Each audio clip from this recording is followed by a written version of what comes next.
Good morning, my friend. Dr. Lee Warren here with you for a little self-brain surgery. We're at the 14th day of All in August. We're almost halfway there. Today, I'm going to give you back an episode that we did on the 14th or 15th day of All in August last year about complex grief, how to get unstuck in any area of your life, looking at some brain science. And in the conversation, we talk about some pictures that I showed. I had a video that was up for the paid subscribers and we talked about some of these pictures. Turns out some of those are copyrighted, so I can't show them to you, but you can easily Google and find these articles that I talk about. And if you want to look at the pictures of the brain scans, that'll be useful to you. But you'll hear me talk about imaging in the episode and just see them in your mind, even if you can't see the pictures. And if you want to see the pictures, you can find it online easily. Mary Frances O'Connor's work is out there and the pictures are fascinating. We are giving you an everyday podcast episode for the month of August, for All in August. We're going every day. I'm working hard in the midst of writing my new book and creating some digital content for you and working on a monthly video training program for you and all the things that we're doing, and my day job as a brain surgeon. And Lisa and I are working hard to bring you some new stuff. We're giving you an episode every single day in August because we want you to go all in. It's that important. We want you to change your mind. We want you to fully commit to the mind down paradigm of how God built our brains and our minds and our bodies to work together. Because that's where you're going to find freedom, my friend. And if you're stuck in some area, it's a performance issue, you just can't break through to the next level in your job or your relationship. If you're stuck as a parent, you don't know how to connect to your teenager. If you're stuck with your finances, if you're stuck in grief, if you're stuck in addiction, if you're stuck in inactivity, if you're stuck with your weight or your body image or whatever it is, I want you to know there is a path to get unstuck, and it's how your mind and your brain relate to one another. It's how your mind and your spirit and your creator relate to one another. It's how your epigenetics and your mind and your brain and your body relate to one another. And neuroplasticity and directed mental force are the way that puts you in the driver's seat.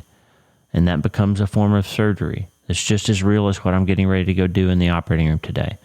Self-brain surgery is real surgery, and it's how you get in charge of your own life and get unstuck. So we're going to talk about complex grief and some elements of getting unstuck today, okay? September, we're going to have a month off. I'm going to give you back weekly recap episodes of some good stuff to prime you for where we're going. The new material that we're going to is so deep and so rich and so tactical, and you're going to, the stuff that you've been getting from me is just the tip of the iceberg of what we're going to learn. What I'm seeing is the deeper I dive into neuroplasticity and how God built our minds and our brains to work together and our bodies to feedback and work together, is every time you get down to the bottom of it, it's like you take one of those Russian nesting dolls and open it up, and instead of a smaller doll inside, there's a whole universe of stuff inside there. And when you finally get your hands around that and get down to what you think is the bottom element, and you finally think that's the last doll in the set, and you open that one up, there's a whole other universe in there. The depth of what God has done, just in our ability to heal and our ability to change and our ability to rewire our brain, is unfathomable. I can't talk this morning. It's incredible what's going to happen and what you're going to learn, and the power to get unstuck that's already inside you. When Peter said that his divine power has given us everything we need for life and godliness, I think we usually spiritualize that scripture and we think he's talking about just spiritual stuff. But he says right there on the page, he's given you everything you need for your life, including how to grow and change and overcome and get stronger and learn to move through, not move past grief, not get over it, but to live with it as a part of the fiber that's built into your body that makes you more resilient, that shines your light brighter for other people to hold on to hope and move forward, and to know that the floor of your suffering is solid. And there's a way to do that, and it's because of how God has wired your mind and your brain.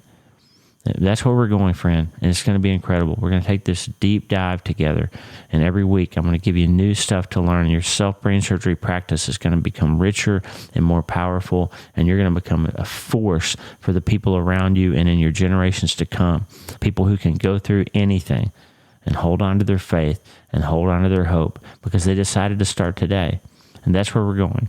So here's an episode about getting unstuck. I've got to go do some surgery, some actual operating room surgery. But the surgery you're going to do is just as real, and it's self-brain surgery, because you can't change your life until you change your mind. And I'm so excited to be doing this with you. Let's get after it. I found some research yesterday. I was preparing for an interview that I'm going to be doing in an article that I wrote for a website called The Christian Post, and there's another interview that I'm going to be doing in regards to some of the mental disorders that come out of concussion and head injuries for a TV station in Connecticut that led me down this rabbit hole of looking at functional brain imaging again, and I found a fascinating article on this complex grief condition called complicated grief. Complicated grief is where you get stuck in this yearning, this longing for the person that you lost and how things used to be. And people can get stuck in this place where their whole life is defined by and thinking about the loss that they've had and how much they want things to be the way they used to be. And that creates this whole complex neurochemical problem, and your life can really get stuck. And in my book, Hope is the First Dose, we talk about these people that we call crashers. And I realized that this is the neuroscience of what a crasher really is. And whatever your crash was about, it doesn't have to be grief. It doesn't have to be grief. It can be any kind of major, massive thing. Trauma, tragedy, loss, the death of a dream. It doesn't have to be the death of a child or a spouse or something like that. But most of the time, it is something massive like that happened that creates these crashers people who, even if they survive the problem, they get stuck in this hole where their hopelessness is high and their hopefulness and joy and peace and what they would call happiness are gone. And they just don't recover. Even if they survive the problem, even if they don't take their own life, they just become these empty shell people. And I found this research yesterday that shows some pictures of what's happening in the brain of people with complex grief in this phase that they call yearning. And you know what that is. Like I spent months and years of my life since I lost Mitch in this yearning phase where you just get down in this hole and in your brain, you just so badly want them to be back, and you yearn and you long for getting to see them again. I used to pray that I would dream about Mitch and see him because I was missing him so much. I thought even having a dream would make it better. And unfortunately, still to this day, I haven't had a sweet, happy memory dream about Mitch. And I know that's based in neuroscience and based in my brain's deep wound around losing him. But every dream I've ever had about Mitch since I lost him was painful in some way. Sometimes really graphic views of what happened to him, and sometimes conversations where I wish I had said something different than I did or whatever. And I just haven't had that sweet dream that made me feel like he was happy and everything was okay. I haven't had that. And this article that I found yesterday led me down this rabbit hole of a whole bunch of research, and I found this neuroscience basically where they took pictures of what's happening chemically in the brain in the yearning phase of complicated grief, and there's a lesson to be learned in there for us.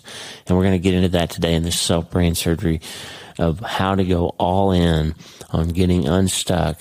And the truth is, as I've been saying for years, and as the Bible's been saying for centuries, friend, you can't change your life until you change your mind. And the good news is you can start today. Today we're going to talk about science a little bit, okay? Because we're talking about self-brain surgery Saturday and learning these operations that can kind of change how your mind works. Because we're always saying, it sounds like a corny line, but it's really not. You can't change your life until you change your mind. The fact is, okay, from a science standpoint, you create synaptic connections. You create these networks of cells that produce automated reactions. And this can be thoughts or feelings or actions or physiological events or hormonal changes, even DNA replication. Now we know this is the basis of how generations of people can be born feeling or being afraid of certain things because their parents were. It's about the reason it happens is because of synapses that get made, okay? It's really true that learning how, as Paul said in 2 Corinthians 10, to take captive every thought, that's how you start to get over the hump of changing how your mind works in the baseline, in the default state, so that you don't have to do the work again every day of learning to heal and process and think differently. You can start to make those changes happen more automatically. Okay? That's what self-brain surgery is. Okay. Now, I've been on a few podcasts since my book came out. Hope is the First Dose, of course, released, almost 3 weeks ago now. And this is everywhere books are sold. You can find it. If you haven't read it yet, I hope that you will. It's really my best attempt to give you a plan for what to do when life throws these massive things at you, traumas and tragedies and loss and grief and pain and even dreams that die and all those things.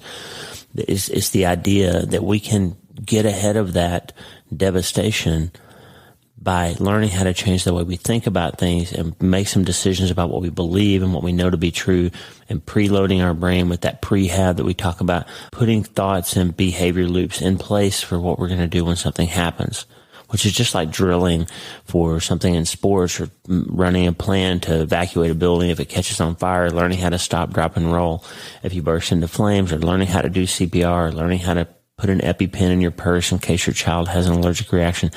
These are things that we do all the time. We prepare for things, even if they're not very likely to occur, but we don't spend much time preparing for these massive things. Today, I want to talk specifically about a problem called complex or complicated grief. And these are people that get stuck when they crash after the massive thing happens. They lose somebody, lose a child, lose a parent, lose a spouse, lose a best friend. These are people who get stuck in that grief process and they can't move forward in their life. And they have a lot of rumination where they just spend all their time thinking and yearning and longing and wanting things to be the way they used to be, and they just aren't. And then they have so much physiological pain, they have so much emotional turmoil that they often turn to harmful behaviors, numbing behaviors, the ways to stop thinking about it, drinking or sex or shopping or gambling or relationships or whatever, that they do something to try to turn their mind off of it so they won't think about it anymore. But it doesn't work. You know what happens when you try to numb yourself. You can't selectively numb the one thing that hurts. So you numb everything, and then the rest of your relationships start to suffer, or you start to pay these tomorrow taxes, as we talk about. So then the next day feels terrible, and now you're medicating how you feel the next day because of what you did the previous day. And I was just on Annie Grace's podcast, the This Naked Mind podcast, and we had a really good talk about the science of numbing behaviors and alcohol use and ways to cover up pain and what that does to your brain. If you want to get into the weeds on understanding my perspective on how important it is to let your brain feel what it feels so you can heal from what you feel and then start moving forward, that podcast, Annie Grace's podcast, was really helpful, and I'll put a link in the show notes there. But there's another one. Jill and Brad Sullivan are a couple who lost a child, a teenager who took glioblastoma a few years ago, and they took that pain and they turned it into this ministry where they help other grieving couples, other grieving people who have lost children or lost somebody in their life. And they have the podcast called While We're Waiting. And that was one of my favorite conversations about grief that I've ever had. Jill and I had a long talk. And I've been hearing from so many of her listeners who have connected to this idea of changing your brain so you can change your life and changing the things you think about so you can start to heal. And it was really a powerful conversation. And Jill and Brad, thank you for having me on your show. And I'll link into that one too. And just yesterday, I got an email from a woman who heard me on the Jesus Calling podcast, and another one, the Jesus Calling podcast. We had a really good talk again about grief and loss and the science of what your brain is doing when you're hurting and all these things that we talk about in Hope is the First Dose, and why we need a treatment plan. And this woman lost her fourth child shortly after they were born 3 years ago, and she just talked about the pain and how these ideas are starting to help her kind of unlock that idea that she's stuck and how to move forward. So I thought today might be a good day to just learn how to shift gears, to talk about the process of taking ownership of the fact that you're stuck and thinking about a new way to shift into gear and start moving forward again. If your car's in neutral, it doesn't matter how long you press the gas, you're not going to go anywhere. And you can spend all your gasoline and all your energy and burn that engine up, running that engine, and you're not going to go anywhere until you get it in gear, until you shift into gear. The good news is I found an article yesterday that led me down this rabbit hole looking at functional brain imaging. And there's a part of your brain that Daniel Amen calls it the gear shift. It's called the anterior cingulate cortex, anterior cingulate gyrus, some people call it. And the cingulate is this area in the middle of your brain, down under the corpus callosum, that basically is involved in shifting the gear when it's time for you to make a decision or think about something differently or decide to pursue this and not that gear shift that you make that puts your brain into gear and moves in a different direction is part of the brain's reward circuit. It's part of this dopamine serotonin axis, this reward system that helps you identify certain behaviors that make you feel better and start moving towards them. Okay. Now, unfortunately, Functional brain imaging studies have shown real clearly now that reward circuit is abnormal and doesn't behave properly in people with major depression, people with post-traumatic stress, people with obsessive compulsive disorder. And now I just found a paper yesterday that was published back in 2008 that people who are stuck in complex grief, in this yearning phase of complex grief, have similar abnormal activities in their subgenual anterior cingulate cortex. That's a long word. SGAC is easier. But that subgenual anterior cingulate cortex turns out to be highly abnormal in its behavior and blood flow and metabolic activity in people who are dealing with major depression, in that rumination phase of major depression, where they just can't stop mulling some things over and they just can't do anything but think about this painful thing, and they can't stop, they can't move. They just get stuck and they sit and they don't shower and they can't get out of bed and they just drink or they eat or they just sleep all the time. They just can't get out of that phase. And there's been a few studies now that have shown abnormal activity in that, specifically in that tiny little area in the middle of your brain, the subgenual anterior cingulate cortex. This paper that was published in 2018 that I found yesterday, titled "Yearning Predicts Subgenual Anterior Cingulate Activity in Bereaved Individuals." That's a long title. Yearning predicts subgenual anterior cingulate activity in bereaved individuals. I thought, that's an interesting title. Let me read about this. A paper that was published in the journal Helion in 2018 by McConnell, Kilgore, and O'Connor. Now, Mary Frances O'Connor has published several papers in this sort of area around major depression and complex grief and looking at what happens to the brain. And she's published some interesting papers before about a little area called the nucleus accumbens that's abnormal in grief response. So I thought this paper might be interesting. I'm going to drink some coffee because I'm having trouble clearing my throat. Hang on. My Yeti coffee cup with my Folgers Black Silk coffee. Not a paid endorsement. I just love it. If you work for Folgers or Yeti, reach out to me. We'll put a commercial for you on the show. Just kidding. Listen, this is a fascinating paper, okay? Several things culminated yesterday in me thinking about all this. I was writing an article, as I said earlier, about grief and turning grief into an idol. And we have a whole chapter in the book about the way that you can get stuck and grief can become bigger and bigger and bigger. And this loss can get so big that it becomes the only thing you can see, and it becomes bigger than God. And you start to believe that not even God can take it away, that it's just something that you're just going to have to suffer with forever. And you can begin to believe these lies that trauma puts into your head, that things are just never going to feel better. And some people then will take that false idea and they will pursue that, and they end up becoming moribund, depressed, stuck, suicidal, alcoholic, whatever. So those are the people in the book that I call the crashers, the people that take that path where they just crash and their whole life becomes defined by this one thing. And in a spiritual term, you would say that's idolatry. Now, I understand I'm parsing out the difference between a real mental disorder where you are psychiatrically damaged and you need professional help. Okay, there are some people who need medical treatment. Some of those people turn out to have hormonal problems, thyroid issues or something that need medicine. Okay, they need a doctor involved in their care. And some people need a psychiatrist, and some people need medication for short periods of time. Some people actually need medical help. So I just say that to say this. Don't forget on this podcast that I am not talking about, when I give you these ideas, I'm not saying that there's no role for medicine. I'm a doctor for crying out loud. Okay, I make my living delivering medicine and surgery to people. So understand, if you are really stuck and you are trying your best and it's not working and you can't get out of bed, or you're drinking, or you're doing some sort of behavior that's harmful to you, or your relationships are crumbling, go get some help, okay? Please talk to a therapist, talk to your doctor, talk to somebody you can trust, and get some help, okay?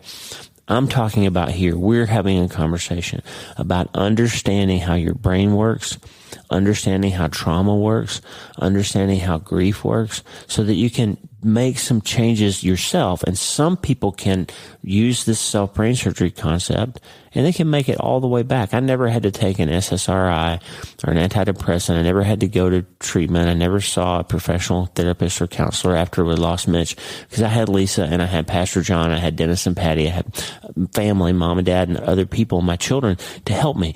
And I'm a mental health expert, okay? So I understood what was happening. Even when I was hurting so bad that I couldn't fix it myself, I understood what was happening. So I made it through without having to seek that professional help. But it's there for you, friend. And if you need it, go get it. It's part of the healing process, okay? Don't be afraid to ask for help.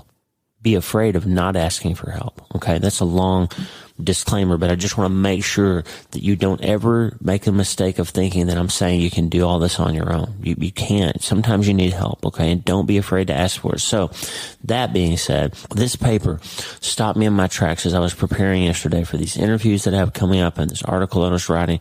And the paper says Yearning predicts subgenual anterior cingulate activity in bereaved individuals. Remember, this is Self-Brain Surgery Saturday. This is the day of the week that we go a little deeper on the science. So forgive me for some of the big words and some of the things, but I'm going to make a point. The other thing that happened yesterday was I received an email from Mark Vrogep, who I just was blown away that I got this email. Mark Vrogep wrote the book Dark Clouds, Deep Mercy. It's about lament and learning how to pray through lament. He uses the book of Lamentations as a template for learning how to voice our concerns and our complaints and our frustrations to God when we're hurting, and how the Bible authorizes that and gives us numerous examples in Psalms and in Lamentations and other places of what this powerful prayer language does, of how lament helps us to articulate what we're feeling and put it before God, and it helps us to move forward.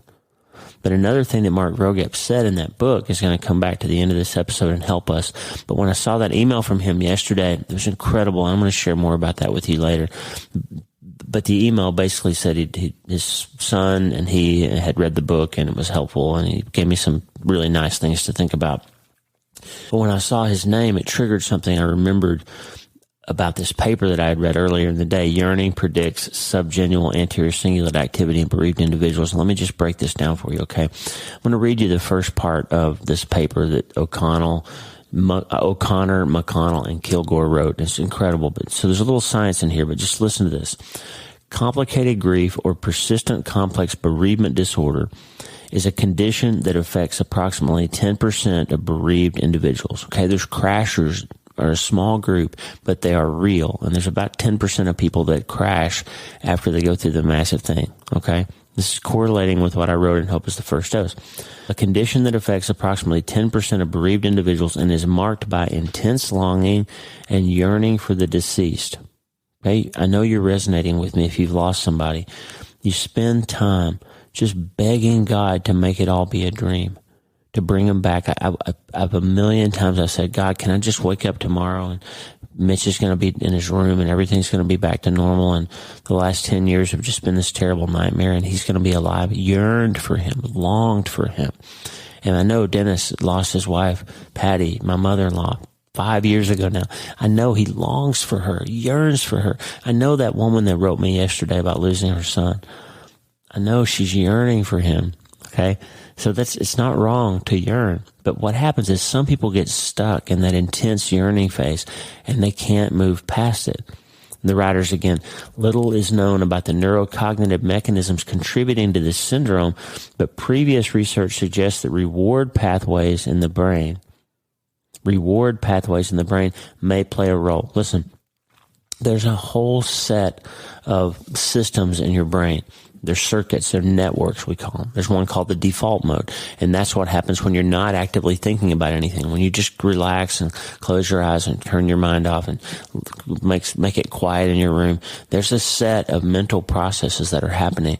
And when the default mode isn't working properly, when the default mode is excessively negative or harmful, that can get you in a lot of trouble. Okay. But there's other networks too.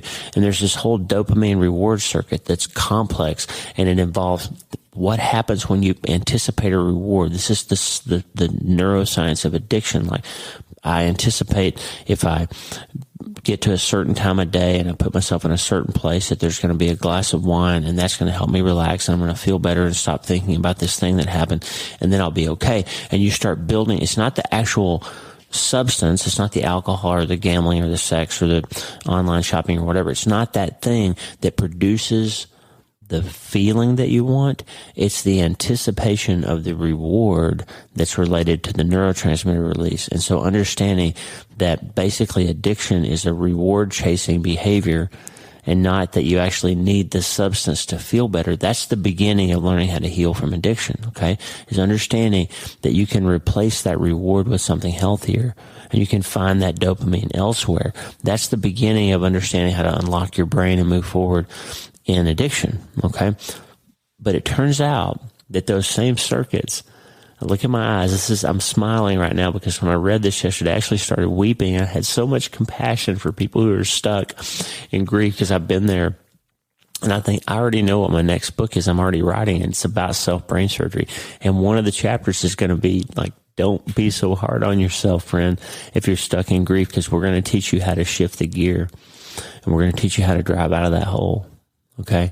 Because the brain science is so clear and the spirituality is so clear that God wants you to move forward, and the path is to change how your brain works. And that's what this paper did for me yesterday. I had Mark Vroegep's thought in my mind, and I had this neuroscience article that I was writing, and I had this little bit of research and all these emails and all this stuff coalesced, and I found this picture of the functional magnetic resonance imaging scans that these folks did. And I'm going to put it up on the screen now for the paid subscribers, and it'll be in the show notes. Picture of the brain that shows increased metabolic activity in the subgenual anterior cingulate cortex when people are focused on the yearning phase of their grief of the person they lost. They showed them pictures, a bunch of pictures of their loved ones, and they asked them to think about the thoughts that they think when they're missing them, and they did a countdown timer, 5, 4, 3. The images, the numbers were flashing in their mind, and they would learn that at the end of that countdown, they were going to see a picture of their loved one, and they saw that anticipation, that yearning phase before the reward of seeing the picture. They were seeing increased activity in the subgenual anterior cingulate cortex. And this is the exact same area that lights up in the rumination phase of major depressive disorder. Okay? So what they showed for the first time is that the problem is the area of your brain that's involved in shifting the gear and driving, making a decision to think about this and not that, to make a decision to feel this and not that, to make a decision to get up out of bed or not. That those decisions, the gear shifting that the cingulate does is abnormally behaving in people with yearning, abnormal grief response, just as it does in people with major depression disorder. Why is that so important? It's important because understanding what parts of your brain aren't working properly is the key to beginning to get them to work properly. And we know from self-brain surgery, and we know from the Bible, that learning to think differently is the secret to starting to change some of these things, because you can direct these mental processes. Jeffrey Schwartz calls it mental force. You can direct mental force. You can engage in directed neuroplasticity, and you can begin to heal. I had a friend, after we lost Mitch, who's another doctor, who said, Lee, I don't know what to say to you, but I know that Mitch wouldn't want his death to cause a 200% mortality rate. He wouldn't want you to die too. He wouldn't want you to be a crasher. He wouldn't want your life to become just about his loss. He would want you to take that pain and turn it into something good. And that, my friend, is why I'm talking to you at 5 o'clock in the morning in the dark in my room, looking like I do, looking in the camera, not concerned about the lighting, drinking coffee with you, because I want Mitch's life to be about something more than his death. We're almost 10 years in. In fact, today's the 5th of August, so 15 days from now is the 10th anniversary of us losing our son. Okay? And I want his life to mean more to me than his death did. And I want to use the power of that to move me into a place where I can be helpful to you as an honor to him. And I hope my book has done that. I hope this podcast does that. I hope you find a way to redeem your pain and use it for something powerful. Use it for something meaningful so that your life but their death doesn't have a 200% mortality rate. Does that make sense? So here's the thing. Mark Vroegap's book, there was a line, our natural bias is to individualize suffering. Our natural bias is to individualize suffering. When I read that, I thought, yeah, that's right, man. People always make everything about themselves. And I read Lamentations chapter 3, and the guy, we've talked about this before, Lamentations, if you're new around here, Lamentations is the textbook for how you learn how to process grief and how you learn to find hope in the midst of the hardest things. It's where I figured out that hope is the first dose. And it's where I figured out that hope is a verb. It's an action word. You can't sit around and wait for hope. You have to make it because it's always available. And there's two parts of it. And one part is memory and the other part is movement. Okay. Scientifically, they say hope is about agency and pathways. So hope is about having the possibility of doing something to try to move forward in your life and a pathway, a realistic opportunity to do that. Those two things. And hope is defined by some researchers as the ability to think that you can, a way to see that you can get there from here. So get there from here through agency and pathways. Biblically, it's about memory and movement. In every example of the Bible where somebody says they're hopeless, they start to remember that this isn't the first time that people they or other people they know have been through hard things. They start to look back in time and say, wait a minute, we were enslaved in Egypt for 400 years and God got us out. We were wandering around the desert for 40 years and God got us out. We ran up against the Red Sea and God parted it. We ran up against the Jordan River and God parted it. We couldn't win against Jericho and the walls fell down. We couldn't make it through the desert because we were starving and He provided manna. We were thirsty and He put water out of the rock. We were hungry and He gave us quail. They started remembering all the times before that God did something impossible to make a way, as He says in Isaiah, where there is no way, where He'll make a stream in the wasteland where there wasn't one. So remembering starts to create this burning ember of hope starts to come alive, and then they have to do something. They have to move. And from a neuroscience perspective, we know that since you can't really multitask, like we talked about a few days ago, we know that beginning to move will take your brain off the thing that you're stuck on and make you think about something else. And you'll start to feel some dopamine release, some reward for movement, and you'll start to make a mental bridge in your brain that says, if I move, I feel better. I don't have to drink to feel better. I can exercise instead. I can do this instead of that. I can find that reward somewhere else, and you'll start to move. And when you move, you'll start to feel hopeful because it's possible. You just proved to yourself that it's possible for you to get out of bed today. It's possible for you to walk down the driveway and check the mail again. It's possible for you to call your other children and talk to them after you lost one. You don't have to be dead inside anymore. It's possible. You can move. So that all that stuff coalesced in the third chapter of Lamentations, when all these bad things were happening to the city and the king, and people were being murdered, and women and children were starving to death. And he says, I am the man who has tasted affliction and the wrath from the Lord. Like he's the man who's been suffering. He's making it about himself. We've Vroegap said it. Our natural bias is to individualize suffering. Well, listen to what these researchers said. This is fascinating. Fascinating. What they found when they looked at the comparison between major depressive disorder and complex grief and the activity that they're seeing in the subgenual anterior cingulate cortex, they said symptoms of depressive rumination and abnormal yearning in complex grief share, for one, both rumination and yearning in the context of grief are experienced as uncontrollable. So in other words, we don't think we can stop it. Okay.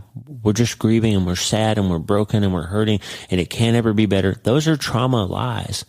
Those are the automatic negative thoughts that trauma puts into your head. I think it's the devil sometimes, the enemy. And there's not much difference between devil and diagnosis when your brain isn't working right. He can use that to your disadvantage as well. But the devil and the enemy and your basic trauma response fills your head with this idea that the rumination, that the stuckness, that the pain, the grief, the loss, the pit is uncontrollable and unavoidable. So both rumination and yearning in the context of grief are experienced as uncontrollable. They have a negative valence. What does that mean? A negative valence means this idea of the feeling that you're feeling has to always be negative, that it can't ever be positive.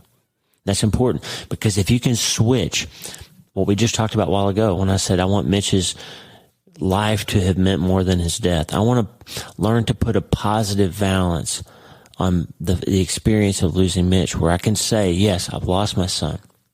And it's devastating and it's terrible and it'll never be good. But his life was so good. There was so much light in his life, and I'm so grateful that I got to experience it. And I'm so proud that I was his dad, and that some of those good parts of him were because of me and my relationship with him. And I'm so glad that he got to know Lisa, and that he was a good brother, and he would have been such a good uncle. And you start switching from an automatic negative. Every time you think about that person, it puts you back in the hole of the grief, of the yearning, of the missing, of the longing, of the suffering. If you can switch to where you put a positive spin and you say, oh man, what a great kid he was. And I really miss him, and I can't wait for the resurrection when I get to see him again. He's in this place now that he was created to be in. And Mitch doesn't have to feel uncomfortable in his own skin anymore. He's happy now. If you start spinning that, okay, the three things: they're uncontrollable, they have a negative valence, and this is the most important thing. This is the self-brain surgery. I brought you here today to say they have a self-focus. That stopped me in my track.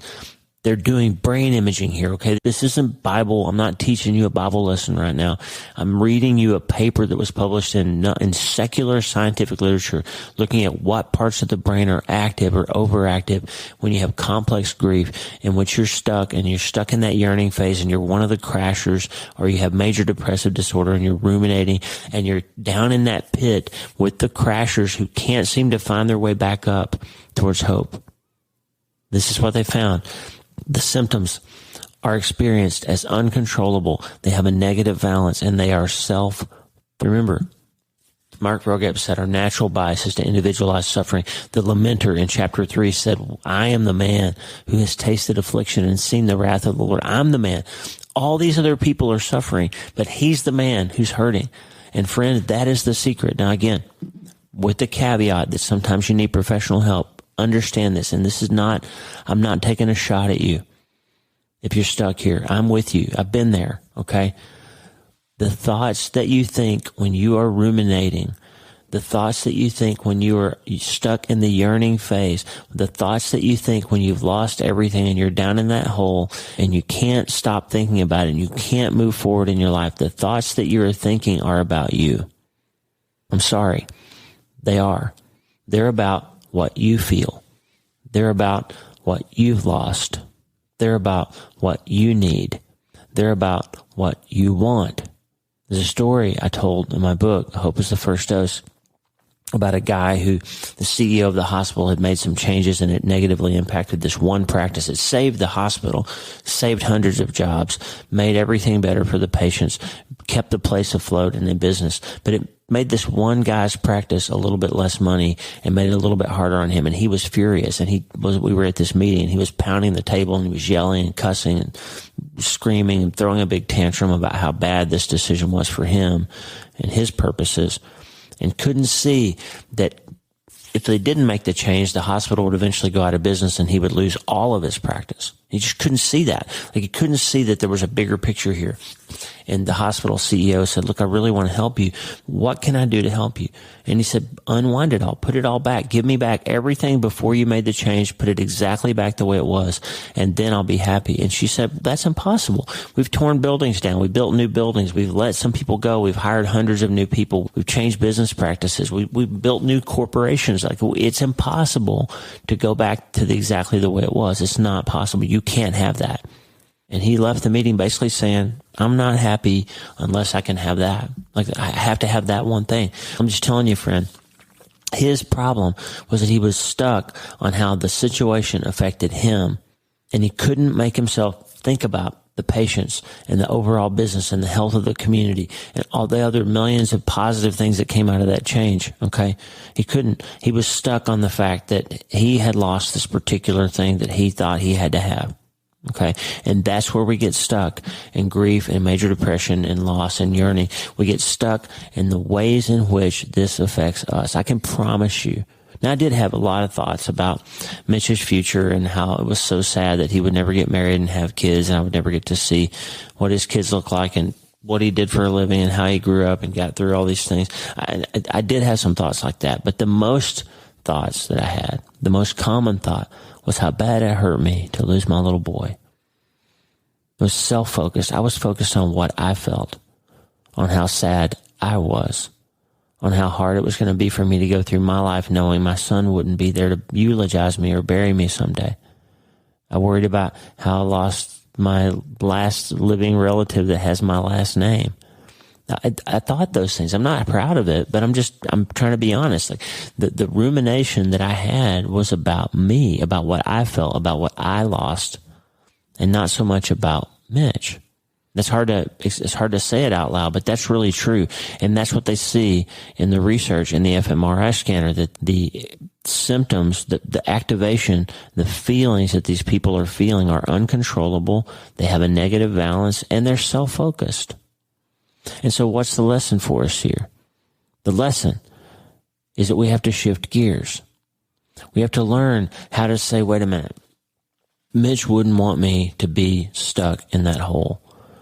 And if he were with me right now, if he could come and sit down and have a cup of coffee with me and say, hey, Dad, let's have a cup of coffee and talk for a minute. What he would say is, hey, Dad, I'm okay. I'm with Jesus. I'm happy. I'm where I'm supposed to be. And I want you to use my life, even the end of it, to help other people. And I want you to find purpose and meaning in your days. I don't want you to be dead like I am. I don't want your life to be meaningless. I don't want you to be stuck. That's what he would say. And that's what your loved one would say too, friend. Your loved one would say, hey, go find something to do to give meaning and purpose to your life again. Move a little bit and you'll start feeling hope. Take hope and fly. Hope returns. Okay. I'm going to play that song in a few minutes. Matthew West song, Hope Returns. Hold on. That's when hope returns. When your heart is breaking, when your knees hit the ground, that's when hope returns. Okay. These people put these folks who were grieving and who were stuck in the fMRI scanner, and they said, hey, think about your loved one, yearn for them. And they saw activity light up in the same places that light up with major depressive disorder in the rumination phase, and the same places that light up in PTSD and all these other places, major depression, where you're stuck and you just can't shift and move forward. Okay. There's a place called the dorsal attention network. And it's part of this reward pathway. And it's part of this same circuit here that we're talking about. The dorsal attention network is like the aperture on the lens of a camera, where if you take a camera and you turn that aperture, it takes the whole big background and it focuses it down where you can focus on that one flower or that one bird or on the hand that you're trying to photograph. It zooms in so everything else becomes blurred and all you can see is the thing you're focusing on. That's what the dorsal attention network in your brain does. Okay. And after you're stuck, when you're stuck in grief, it becomes self-focused. And the dorsal attention network becomes lit up when you're thinking about all the ways in which this major loss is affecting you. And what we learned from the science is if you can learn how to zoom back out and start thinking about others, start thinking about your life in a new context, start thinking about what your loved one would want you to feel instead of what you are feeling, you'll start to feel some different things and you'll start to feel some bubbles of dopamine in that reward pathway and you'll start to sniff out and it starts to feel true. I'm telling you, I went through this. It started to feel true to me after my friend said, hey, Mitch wouldn't want you to have a 200% mortality rate here. That had a ring to it that felt true.